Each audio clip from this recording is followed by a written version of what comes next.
এই ভিডিওটা স্কিপ করো না, মাঠের কাছ থেকে রান্নাঘর পর্যন্ত সব আছে। তো তাই জন্য এখন আমি সকাল সকাল ঘুম থেকে উঠে এখন আমাকে যেতে হবে মাঠের দিকে।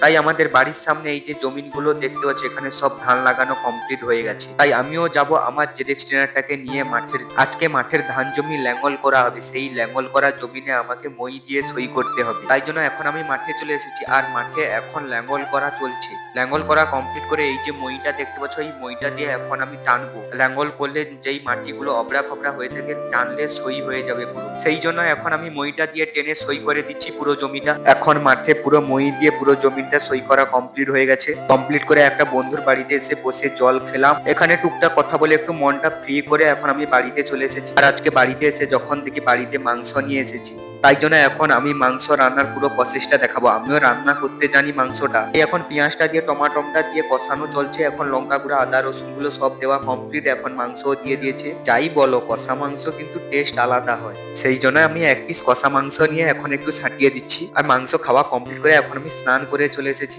এখন আমি মাংস দিয়ে ভাত খাবো। যাই নেক্সট ভিডিওতে দেখা হচ্ছে। প্লিজ তোমরা চ্যানেলটা সাবস্ক্রাইব করবে আর লাইক করতে ভুলবে না।